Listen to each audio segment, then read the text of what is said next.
first, we go live to Toni Terzi and that major upset in New Haven. Toni live at the Victor's Campaign celebration tonight. Toni? We're live outside the Trinity Bar and Restaurant, just reopened. And speaking of reopening, a new beginning, if you will, perhaps, for the city of New Haven, joined by Justin Elicker, the primary winner tonight. You may recall 6 years ago, he lost the primary by about 27%, lost the general election by less than 6%, and you're back. Why is the city of New Haven saying they want you instead? I have been knocking on doors for over 9 months, and our team has been doing the same, and so many people are excited for change in New Haven, in particular a government that invests in people, and particularly communities that are really struggling. Also, people want a government that's more accessible. I give out my cell phone, and I think that City Hall needs to be much more accessible to everyone, not just politically connected people. Mm-hmm.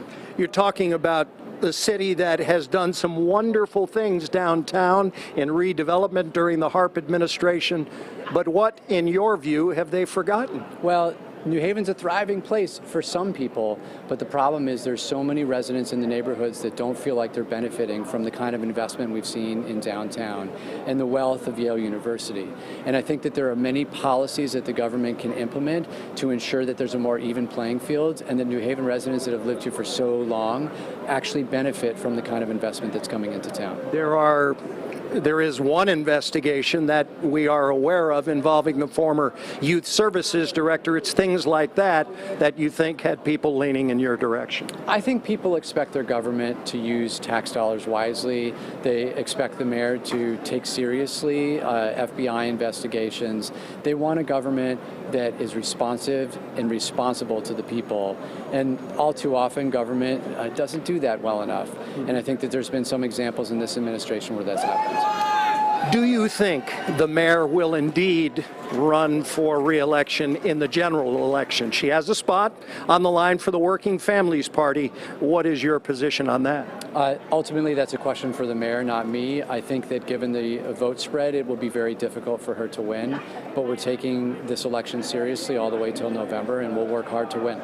Justin Elicker garners, according to the New Haven Independent, don't have the final numbers in tonight, but the Independent is reporting 58.5% to 41% in favor of Mr. Elicker. You are a runner. It's a marathon. You still got a ways to go. We do, but given tonight's results, we're pretty confident. Okay. That's Justin Elicker. Congratulations. Thank you. Go enjoy your family and friends. He said one of the things that makes him a more viable candidate now is the fact that he's now a dad. He has 2 young girls, ages 4 and 1. Now for the mayor across town at 50 Fitch Street, she offered her concession to her constituents.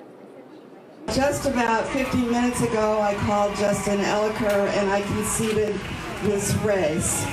And so I want to thank each and every one of you who worked with my campaign over these months, who've really worn out your shoes, knocked on doors, made telephone calls.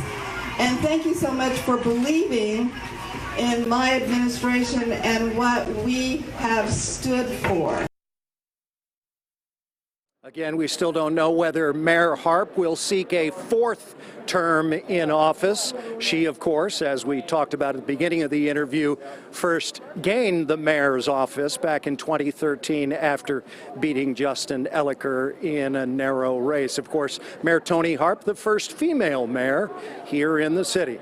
We're live in New Haven outside a very happy Trinity Bar and Restaurant. I'm Toni Terzi, Fox 61 News.